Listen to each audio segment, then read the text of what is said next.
Okay, let's get the show on the road. Sorry about that. Welcome. Please rise and join me in reciting the Pledge of Allegiance.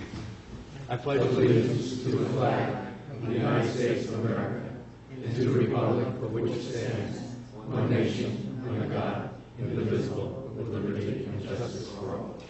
Thank you. Please be seated. Welcome to the regular meeting of the Town of Southeast Town Board on January 20, 2011.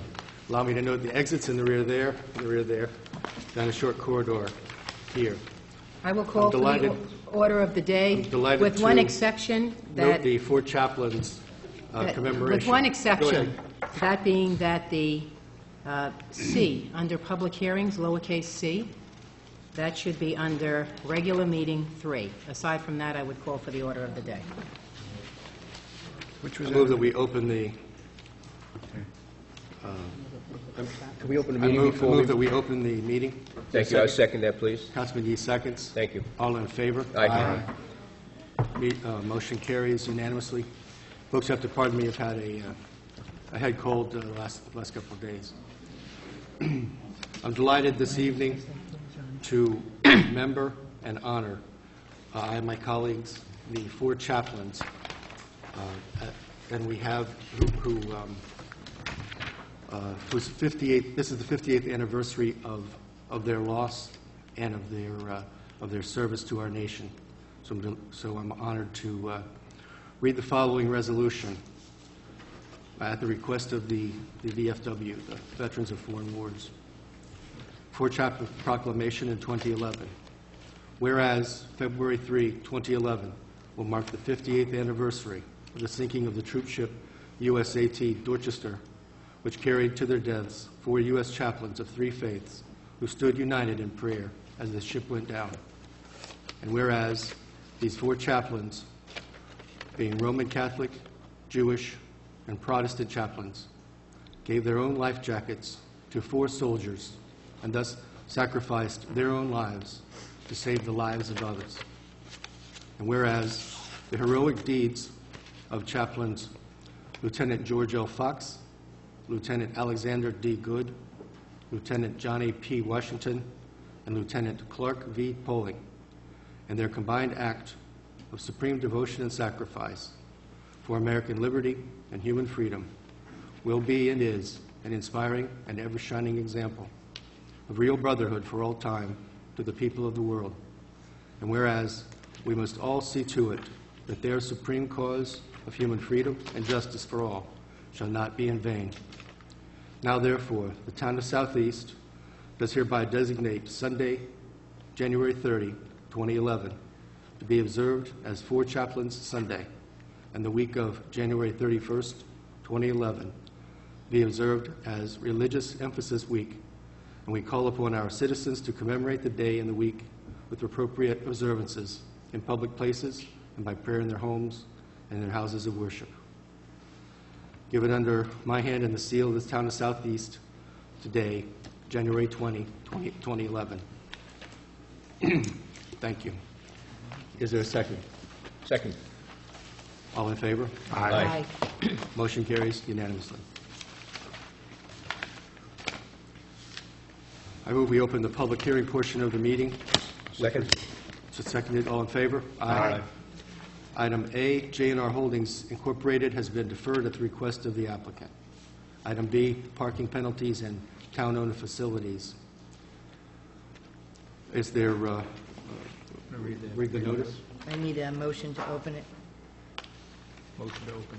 I make a motion to open the public hearing We did already. for Yeah, we just parking. did that. Okay, No, each one has to be done separate. a motion to open the parking penalties and town-owned facilities public hearing. Okay, second. Go ahead, Ruth. Please take notice that the Town Board of the Town of Southeast will hold a public hearing at the John J. Dunford Civic Center, 1360 Route 22, Brewster, New York, on January 20th, 2011, at 7:31 p.m. or as soon thereafter, as interested parties may be heard to consider a proposed local law pursuant to the provisions of the Municipal Home Rule Law, together with the environmental significance thereof, pursuant to the provisions of the State Environmental Quality Review Act. The proposed local law would amend Chapter 131 of the Southeast Town Code entitled Vehicles and Traffic to amend the sections thereof pertaining to parking in the town-owned operated facilities, establishing penalties for failing to properly display parking permits, to increase penalties for various offenses related to parking, and amending the implementing regulations, Chapter 142, entitled Parking Lot Rules and Regulations. All persons having an interest in the proposed legislation will be given an opportunity to be heard at this time. Thank you. Is there comment with respect to parking penalties in town-owned facilities on the town board? Folks, the concept is that we are enhancing the parking penalties in town-owned facilities, first of all, in order to encourage order with respect to the observance of parking laws in town facilities, which has certain aspects of which have become an issue recently, and also to enhance our revenue in this time of recession. So is there public comment? No public comment? Are you referring to what Levon gave us a few minutes ago? The summons sheet we have here? If I Right. could address that. Go ahead. There are a number of things we're doing. The first and foremost is we're amending our code, two sections of our code. One is Chapter 131 of the Code of Town of Southeast, which is entitled Vehicles and Traffic. There are a number of sections applying to parking violations and the fines that can be imposed as a result of someone who has been found guilty or has pled guilty to a parking violation.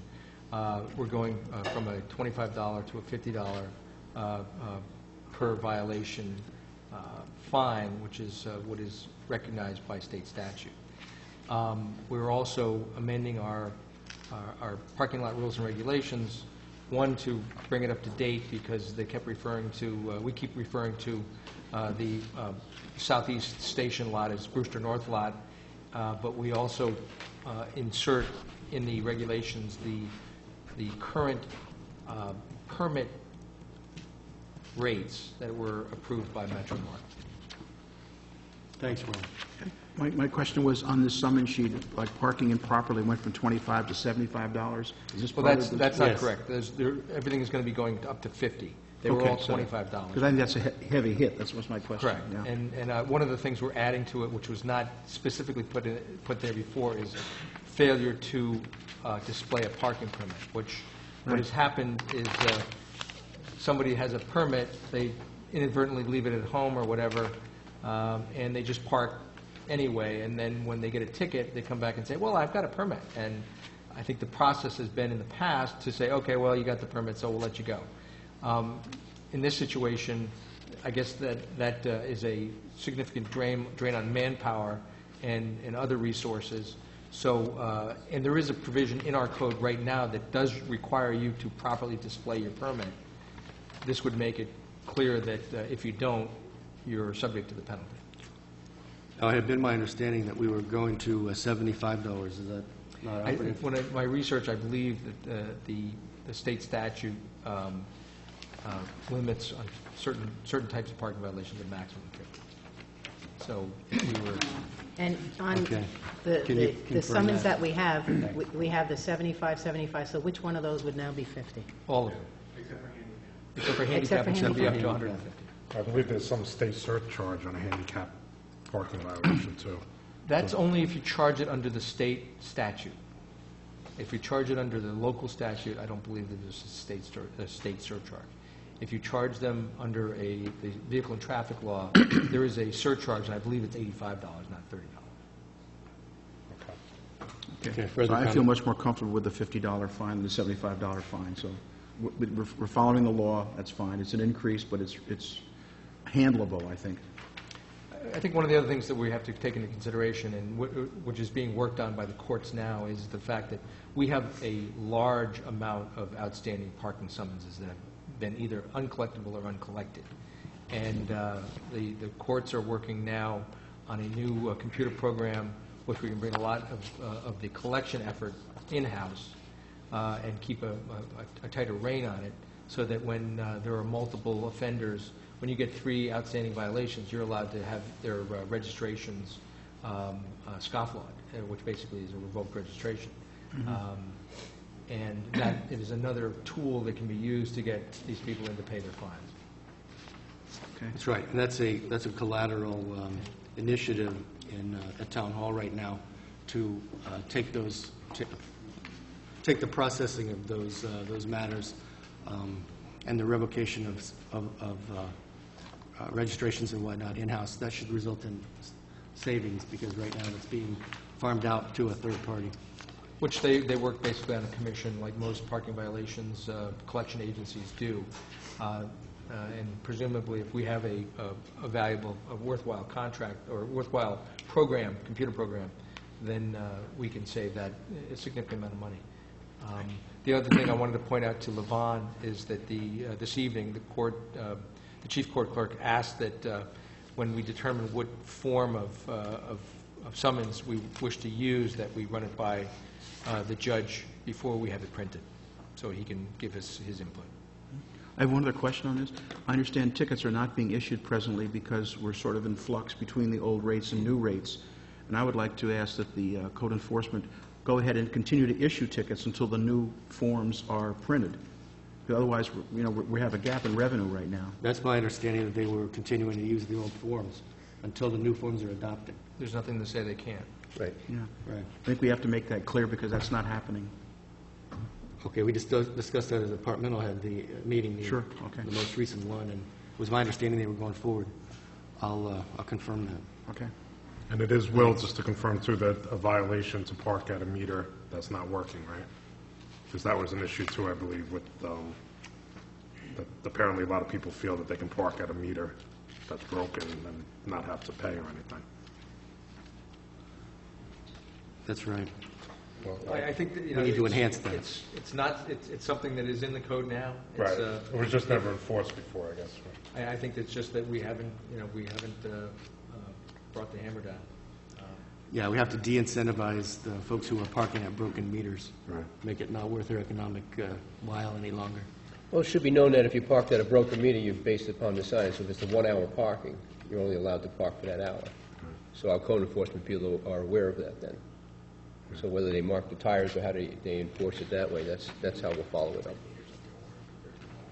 Is there further comment? No. Public comment? I move we close the public hearing with respect to parking penalties in town-owned facilities. Councilman Gross seconds. All in favor? Aye. Motion carries unanimously. Move we open the regular portion of the meeting. Is there a second? Second. Councilwoman Hudak seconds. All in favor? Aye. Have we set Motion the public hearing dates for these, for the planning department? We'll do that under item 3. Okay. Item 1, correspondence. You have in your package of materials a list of the correspondence compiled by the town clerk. I move we adopt the list. Let's see. It's simply titled Correspondence 120-2011. Once again, if I could just ask the town clerk to title it and list it as Town of Southeast Correspondence, because it just looks like a blank piece of paper, but if we can do that. Thanks. I move we adopt that and waive the reading thereof. Is there a Second. Councilman Yee seconds. All in favor? Aye. Item 2, approval of voucher list. There's a voucher list in the amount of, Town clerk have that? in the amount of $1,836,000. $1,836,901.05. Is there a motion to adopt? I make a motion to adopt the voucher list of $1,836,901.05. Is there a second? Second. Councilman Hudak seconds. All in favor? Aye. Opposed? Nay. Motion carries 4 votes to 1. Item, let's see. Also under that item, you have a memo prepared by Town Accountant Ron Hun regarding certain budget transfers dated January 19, 2011.